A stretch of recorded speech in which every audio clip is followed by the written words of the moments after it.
जब भगवान नरसिंह ने हिरण्यकश्यप का वध कर दिया, तब भी उनका क्रोध शांत नहीं हुआ। वे क्रोध में इधर उधर विचरण करने लगे तथा सृष्टि का विनाश करने लगे। उनके क्रोध से पूरी धरती थरथराने लगी थी। सभी देवताओं तथा दैत्यों में भय व्याप्त हो गया था तथा किसी में भी इतना साहस नहीं था कि वह उनके उस भयंकर अवतार के पास जा सके। स्वयं प्रहलाद भी भगवान नरसिंह का क्रोध शांत करवाने में असफल हुए थे।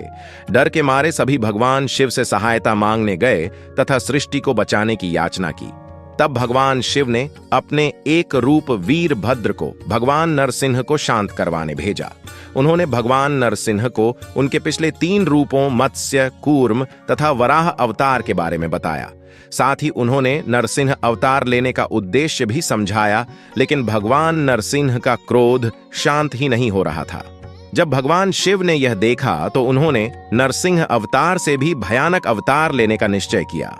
इसके पश्चात भगवान शिव शरभ अवतार लेकर उनके पास गए। शरभ अवतार में नरसिंह अवतार की सभी विशेषताएं थीं, जैसे कि यह भी सिंह तथा मानव रूप लिए हुए थे, लेकिन इसके साथ ही इनमें जंगली पक्षी का भी रूप था। इस अवतार में उनके 2 गरुड़ पंख, भयानक शेर के पंजे व चोंच, वीरभद्र की सहस्त्र भुजाएं, शीश पर जटा तथा चंद्रमा स्थापित थे। शरभ अवतार इतना ज्यादा भीषण तथा भयंकर थे कि यह ब्रह्मांड के सबसे शक्तिशाली प्राणी थे।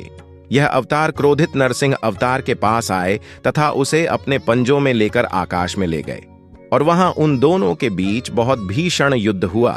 और जब उन दोनों को पता चला कि कोई एक दूसरे को हरा नहीं सकता, तब जाकर नरसिंह भगवान शांत हुए और अपनी श्रीहरि रूप में वापस आ गए। इसके पश्चात उन्होंने शरभ अवतार से वापस अपने आदि अवतार में आने की प्रार्थना की। भगवान विष्णु के इतना कहने पर ही शरभ अवतार अपने भगवान शिव रूपी अवतार में आ गए। भगवान शिव ने उन्हें बताया कि उन्होंने यह अवतार केवल नरसिंह अवतार को शांत करने तथा सृष्टि के कल्याण के उद्देश्य से धारण किया था।